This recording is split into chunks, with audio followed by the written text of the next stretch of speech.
Bonjour Alexia Bertrand. Bonjour Fabrice Grosfilet. D'abord, le prix de l'eau qui va augmenter de 15% pour l'ensemble des Bruxellois dans les prochaines années. C'était inévitable ou pas ? Écoutez, on s'est rendu compte qu'à politique a changé, il y allait avoir un trou chez Vivaquois de 1 milliard d'euros à l'horizon 2030. Voilà, ce qui est énorme, et visiblement cette situation a échappé au gouvernement bruxellois. Alors nous, on est un parti responsable et on n'a pas envie de grossir la facture des générations futures. Et donc, on a accepté cette augmentation, mais à des conditions très strictes. 3 conditions en l'occurrence.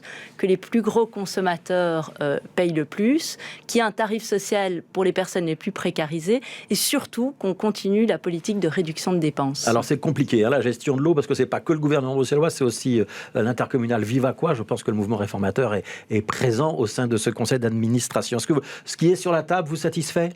Alors, ça ne nous satisfait jamais de devoir augmenter la facture des Bruxellois et des Bruxelloises. Mais la question, c'est est-ce que vous prenez une mesure qui est difficile maintenant ou est-ce qu'on laisse pourrir une situation pour que ce soit encore pire demain ? Et donc, simplement, on est obligé de constater un fait et d'en prendre acte. Ouais. Ça veut dire qu'il est indispensable aussi, parce qu'on sait qu'il y a des gros travaux d'infrastructure, notamment dans l'égouttage, qui doivent être accomplis dans les prochaines années. Ça veut dire qu'il y a 2 manières de faire de l'opposition, Alexia Bertrand, en région bruxelloise, ceux qui peuvent être parfois raccord avec la majorité et ceux qui ne le sont jamais ? Je crois que si vous étiez au Parlement bruxellois, Fabrice Grosfilet, vous verriez qu'il y a toute une série de textes qui sont votés toutes les semaines, avec lesquels on est d'accord et qu'on vote, qu'on soutient, qu'on est un parti de proposition, que quand on fait de l'opposition, c'est pour dénoncer des situations qui nous paraissent effectivement alarmantes ou inquiétantes, mais qu'il y a toute une série de domaines dans lesquels, et on le dit, et d'ailleurs quand il y a un ministre qui prend action sur quelque chose et que c'est bien, on le dit aussi. Donc bien sûr que l'opposition, elle est là aussi pour soutenir le gouvernement quand il le faut. Et donc sur l'augmentation du prix de l'eau, il n'y a pas de scandale pour le mouvement réformateur ? Alors c'est une situation qu'on déplore, mais effectivement, comme je vous l'ai expliqué, on pense qu'il est plus responsable aujourd'hui d'acter cette augmentation que de le faire payer encore plus cher demain. Alors, on va changer de dossier. Est-ce que la situation des habitants du Peterbosch, ça vous touche ? Alors oui, c'est le bon mot, oui, ça me touche. C'est pas le genre de situation où... Parce que vous n'êtes pas d'Anderlecht, vous êtes de Woluwe-Saint-Pierre, donc c'est pas tout à fait votre quartier. Non, c'est pas mon quartier, mais moi je fais de la politique sur tout Bruxelles, et c'est toute la région bruxelloise qui m'intéresse. Et je pense que ce sont des situations extrêmement difficiles, et c'était une rencontre avant tout humaine et de détresse. Et si vous voyez le petit documentaire que j'en ai fait, vous verrez que ces habitants avaient envie de témoigner, ils avaient envie de s'exprimer, et que ce qui est ressorti avant tout, c'est de la peur et de la détresse dans une situation où ils ont l'impression d'avoir été abandonnés en réalité. Alors c'est la vidéo à laquelle vous faites référence, je pense qu'elle sera mise en ligne ce soir à 20h, elle commence déjà un petit peu à circuler. Vous avez joué un petit peu au reporter, Alexia Bertrand, c'est-à-dire que vous êtes allé sur place avec des caméras, rencontrer les habitants. Qu'est-ce qu'on voit dans votre reportage ? Alors on voit une situation de travaux, mais des travaux extrêmement lourds dans une tour qui est très haute. Donc c'est le fameux bloc 16 au Peterbosch. Voilà, exactement, avec des travaux de structure, de ce qu'on appelle des travaux d'enveloppe pour rénover le bâti, mais avec des gens qui vivent dedans. Et donc je ne sais pas si vous pouvez imaginer ce que ça représente de vivre dans des travaux lourds avec la poussière continue, du bruit à partir de 6h du matin, week-end compris, une réduction de votre espace de vie, tous les meubles qui doivent être déménagés continuellement, donc vous devez déménager votre chambre dans la cuisine, le salon dans la chambre à coucher, une situation extrêmement difficile à vivre, avec surtout une poussière continue, des accès qui sont bloqués ou parfois peu sécurisés. Ouais. On entend des habitants qui disent même dans votre reportage « Ouf, moi j'ai du mal à respirer, je crains pour ma santé ». Tout à fait, c'est ce qui est ressorti le plus, c'est l'inquiétude pour leur santé à cause de la poussière et puis parce qu'ils m'ont beaucoup parlé de l'amiante. Ouais. Alors, il y a de l'amiante, il n'y a pas de l'amiante dans ce bâtiment ? Alors oui, bien sûr, comme dans beaucoup de bâtiments, il y a de l'amiante, mais l'amiante n'est pas pour autant dangereux s'il est traité de manière correcte. Moi, je n'ai pas d'information aujourd'hui qui me permet de dire que le chantier n'est pas mené correctement. Et donc le point que j'ai voulu faire, c'est de dire c'est terrible d'avoir un chantier qui est en cours depuis 18 mois ou pratiquement 2 ans et d'avoir des craintes encore par rapport à l'amiante. Donc moi, ce que j'aimerais, c'est que ces informations circulent et que les habitants soient rassurés par rapport à ça. Il y a 114 habitants, théoriquement, dans ce bloc 16. Il y en a, je pense, 80 ou 85 qui n'ont donc pas été relogés et qui vivent sur place dans les conditions que vous venez de décrire. Faire une vidéo, bon, c'est pas tout à fait votre boulot, c'est très bien. Qu'est-ce qu'il faut faire pour changer la situation ? C'est pas à vous de changer la situation, c'est à Nawal Ben Amou, c'est à la Société de logement social. Qui est-ce que vous pouvez activer ? C'est une bonne question parce que la difficulté dans ce domaine, c'est effectivement la complexité institutionnelle des logements sociaux. Vous savez qu'ils sont gérés par des sociétés, ce qu'on appelle des SISP, des sociétés de logement qui gèrent et qui sont des intercommunales.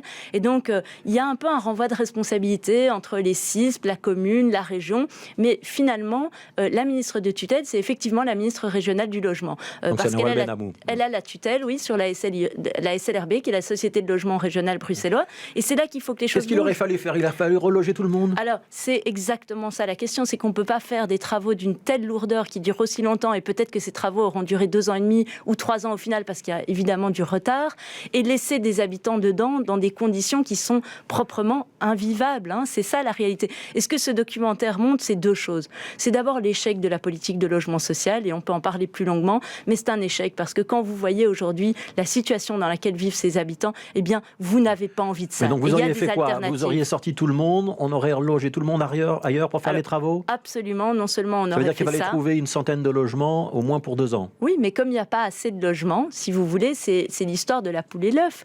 C'est un cercle vicieux, parce qu'on vous dit qu'il n'y a pas assez de logements sociaux. Je vous rappelle, Fabrice Grosfilet, qu'il y a 49 000 ménages à Bruxelles en attente d'un logement social, et on continue à nous expliquer que le logement social est la solution à tout prix. Alors qu'aujourd'hui, on sait qu'il y a les AIS, les agences immobilières sociales, il y a toute une série d'autres solutions où on peut travailler avec le secteur privé et où les gens sont mieux logés. C'est ça le point. Ils sont mieux logés. Et puis le deuxième point que ce documentaire fait, c'est qu'en fait, le plus grand défi en région bruxelloise aujourd'hui, c'est pas la construction de nouveaux logements sociaux, c'est la rénovation des logements sociaux existants. Vous savez qu'il y a 10% de ces logements sociaux qui sont vides parce que insalubres, inoccupés.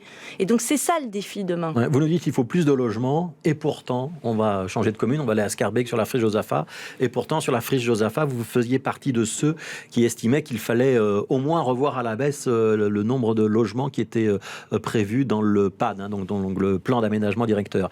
Alors, il y a un nouveau PAD qui a été publié la semaine dernière par le gouvernement bruxellois, mais vous n'êtes pas quand même un petit peu dans une position contradictoire, Alexa Bertrand, de dire d'un côté, il faut des logements sociaux, il faut des logements décents, et de l'autre côté, à chaque fois qu'il y a des projets de construction, vous n'y êtes pas favorable? Alors, c'est une très bonne question. Et en fait, non, c'est pas du tout contradictoire parce qu'on voit que tous les plans qui ont été menés pour construire des logements sociaux, que ce soit le plan régional du logement en 2004, annoncé par le gouvernement Piquet 3, qui visait à construire 5 000 nouveaux logements, et bien aujourd'hui, ils l'ont atteint depuis 2004. Donc, ça fait...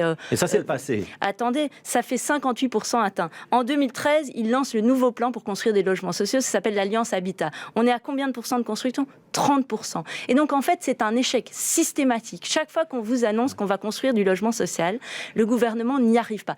Or, on sait que, par contre, donc on est environ à 61 nouveaux logements sociaux par an. Quand on est sur la friche Josaphat, où on a un grand espace inoccupé, qui est une ancienne gare de triage, là, vous dites non, on doit garder la biodiversité. C'est que là, il y a une biodiversité qui est incroyable. Je ne sais pas si vous avez eu l'occasion d'aller sur place et de parler d'ailleurs avec les spécialistes des abeilles.